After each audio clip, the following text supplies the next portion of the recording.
इस समय हम आपको राधा कृष्ण मंदिर से सीधा प्रसारण दिखा रहे हैं। इस समय आप देख रहे हैं हमारे साथ कि कल जन्माष्टमी है और जन्माष्टमी के मौके पर जो है सो आपको हम दिखा रहे हैं कि आज जो है सो उसकी शुभ आरंभ कर दी गई है पूजा की। आइए हम आपको दिखाते हैं कि लोग गायन और नृत्य कर रहे हैं।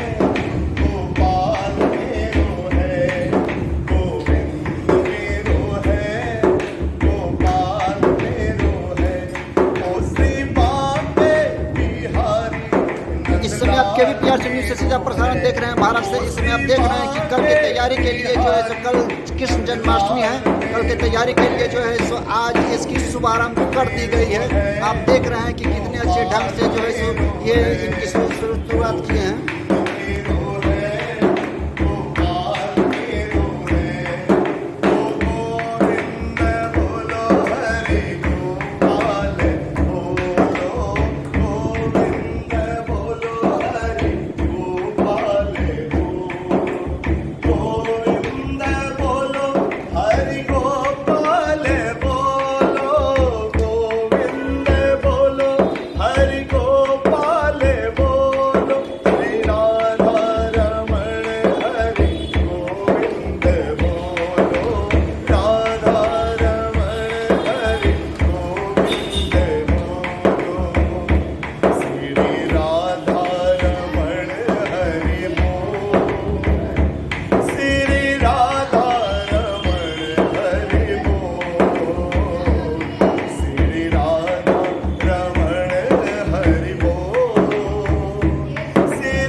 जानकारी के लिए मैं पुनः बता दूं कि कल जो है सो कृष्ण जन्माष्टमी महोत्सव जो है सो जिसके लिए जो है सो आज इस राधा कृष्ण मंदिर में जो है सो शुभारंभ कर दी गई है।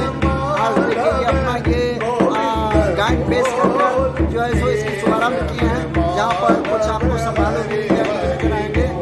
सारे मैं आपको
सर आपने बहुत ही अच्छा गाना पेश किया है। सबसे पहले मैं आपका नाम जानूंगा कि आपका क्या नाम है आपका?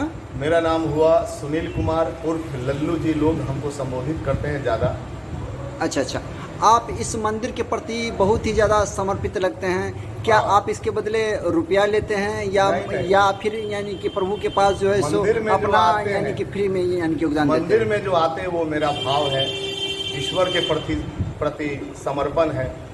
हम गरीब स्थान मंदिर में भी प्रत्येक दिन भजन कीर्तन करते हैं, सुबह में 9 बजे, फिर रात में 9 बजे, फिर यहाँ हर गुरुवार को यहाँ भजन कीर्तन करते हैं। और ऐसे तो प्रत्येक दिन आते हैं जो महादेव की पूजा करते हैं, मैया की पूजा करते हैं। राधा कृष्ण जी का मंदिर है यहाँ, और ये मंदिर बहुत जागता मंदिर है। यहाँ पर बैठने पर जो आनंद आता है, जो मन को सुकून मिलता है, वो वर्णन नहीं किया जा सकता। यही कारण है कि अपना सुकून पाने के लिए, ईश्वर से अपनी दिल की बात कहने के लिए यहाँ पर आते हैं कि हे ईश्वर, आप सबके दुख हरिए। अपने लिए तो प्रार्थना सभी करते हैं, लेकिन सबके लिए करना चाहिए प्रार्थना, क्योंकि अगर सब सुखी होगा तभी आप सुखी हो सकते हैं। बस यही कामना है कि प्रभु सबको सुख दे, साथ में मुझे भी रखे, मेरे भी दुखों को हरे। बहुत अच्छा बात आपने कहा है। और आपके ऐसे ऐसे लोग अगर इस पर जो है सो ये रहें तो फिर मालूम चलेगा कि ये इस मंदिर का और मंदिर का जो है सो धर्म का प्रचार साथ में जो है सो बहुत तेज़ी से विकसित करेगा। धर्म को विकसित करना ये तो हर मनुष्य का कर्तव्य है। हर मनुष्य अपने धर्म का पालन करे। अब चूँकि हर किसी को पूजा पाठ नहीं आता है, तो बहुत आदमी इस घबराहट में भी शायद नहीं जा पाता है कि बस में भगवान होते हैं, क्योंकि भक्त नहीं तो भगवान को फिर पूजेगा कौन। और भक्त भगवान का जो रिलेशन है, जो उसकी वास्तविकता है, वो लोग कैसे जान पाते हैं? जब मंदिर में आते हैं, अपनी दिल की बात ईश्वर से करते हैं, और फिर ईश्वर उसकी बातों को सुनकर उनके मन मुताबिक या उसके पक्ष में जो अच्छा हो वैसा भगवान वरदान देते हैं, फिर इंसान आगे बढ़ता है।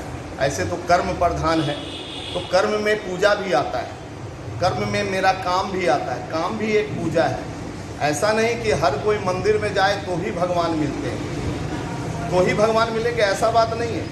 आपने अगर अच्छे कर्म किए हैं तो आपको भगवान आपको घर बैठे भी मिल सकते हैं। यही कामना है, इसीलिए कहते हैं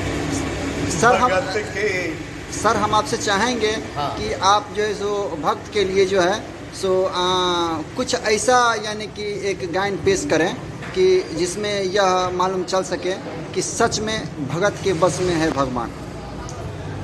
मैंने बहुत पहले एक भजन सुनी और उसकी कहानी भी सुनी, भगत के बस में है भगवान।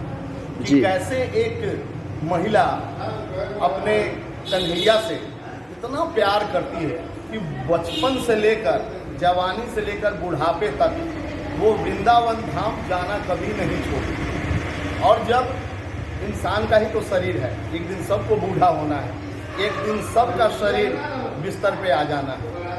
वो बूढ़ी माई क्या हुआ कि एक बार कन्हैया से प्रार्थना की कि हे कन्हैया, मैं अंतिम बार आपके दरबार में वृंदावन आई हूँ और अब इसके बाद शायद मैं आने में असमर्थ हूँ, क्योंकि मेरा शरीर काम नहीं कर रहा है। तो उसने वहाँ से एक पीतल का लड्डू गोपाल लिया और लड्डू गोपाल को घर लाकर जैसे कोई अपना बेटा को पूछता है, उससे भी बढ़कर उसका लालन पालन करने लगी कि जैसे सही में मेरा ये बेटा है, सही में इसको कहीं ये बच्चा है कहीं बिस्तर से ना गिर जाए, इसको भूख लगी होगी, समय पे खाना देना, समय पे नहलाना, उसके वस्त्र बदलना, उसको चंदन टीका लगाना, इसके उसके नित्य क्रिया में था। उसी पर ये भजन है, भगत के बस में है भगवान, भगत के बस में है भगवान, भक्त बिना ये कुछ भी नहीं है, भक्त बिना ये कुछ भी नहीं है, भगत है इसकी जान, भगत के बस में है भगवान, भगत के बस में है भगवान। आप लोगों ने ये भजन सुना होगा। इस भजन में पूरा यही सार है कि भक्त से बड़ा कोई नहीं होता है। जब वो बीमार पड़ जाती है,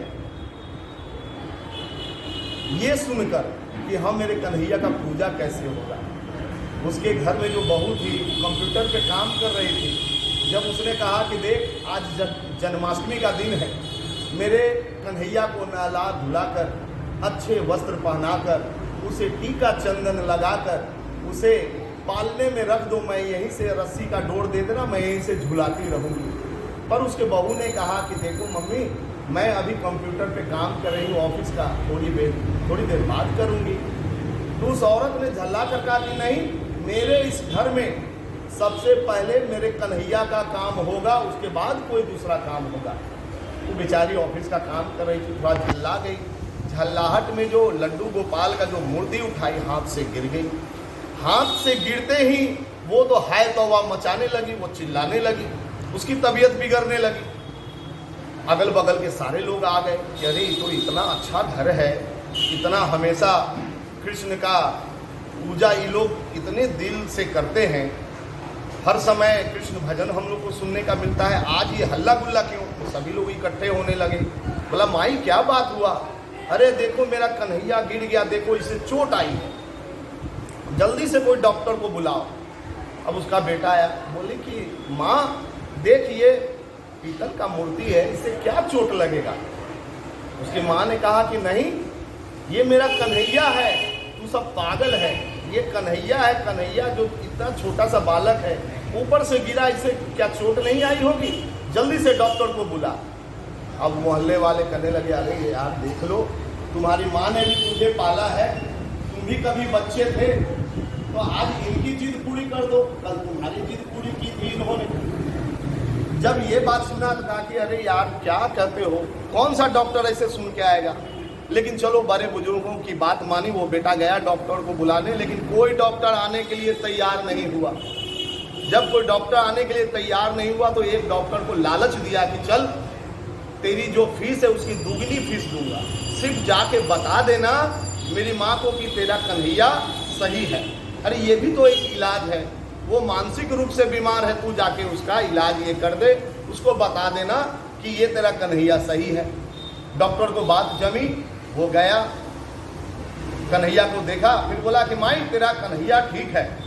बोला कि नहीं रे डॉक्टर, तू अपनी पेटी खोल, उसमें से आला निकाल, उस आले को कन्हैया के सीने पे लगा और उसका एक सिरा अपने कान में लगा और नब्ज पकड़ के बता कि उसका नब्ज चल रहा है कि नहीं, तब मैं मानूंगी कि तू सही बोल रहा है। डॉक्टर ने कहा चलो क्या इतना भी कर लेते हैं। वो आला निकाला, कान से लगाया और नीचे का सिरा कन्हैया के सीने पे रखा और उसका नब्ज पकड़ा, तो वैसे ही उसका दिल धड़कने लगा। काहे कि वो सपने में भी नहीं सोचा था कि पीतल का दिल धड़केगा और नब्ज चलेगा। जैसे ही ये देखा दृश्य, वो चुपचाप जब जाने लगा बाहर की ओर, कहा अरे क्या डॉक्टर क्या हुआ, कहाँ जा रहा है? तो माई आज तो पूरा साइंस फेल हो गया कि इस पीतल की मूर्ति में जान है, मेरा आला धक धक कर रहा है, मेरे कान में आवाज दे रहा है। कन्हैया का जब मैंने नब्ज पकड़ा तो वो नब्ज चल रहा है, तो मैं अब जहां से तुम मूर्ति लाई थी वहीं जा रहा हूं। भगत के बस में है भगवान, भगत के बस में है भगवान। इस समय आप राधा कृष्ण मंदिर से सीधा प्रसारण दे रहे थे। भक्त बिना ये कुछ भी नहीं है, भक्त बिना ये कुछ भी नहीं है, भगत है इसकी जान, भगत के बस में है भगवान, भगत के बस में है भगवान, भगत के बस में है भगवान। आगे मैं आपको सुनाऊंगा। आपका यह गायन करने के लिए आपका बहुत बहुत धन्यवाद आपका KVPRC न्यूज़ की ओर से कि आप निस्वार्थ आप जो है सो ये प्रभु की भक्ति में लीन रहते हैं और अपना गायन पेश करते हैं। इसके लिए आपको पुनः KVPRC न्यूज़ भारत की ओर से आपको सहृदय धन्यवाद। बहुत बहुत धन्यवाद। आप देखते रहिए KVPRC न्यूज़। आपको ले चलते हैं अब रिले केंद्र, अब वहाँ से देखिए अब आगे की न्यूज़। धन्यवाद।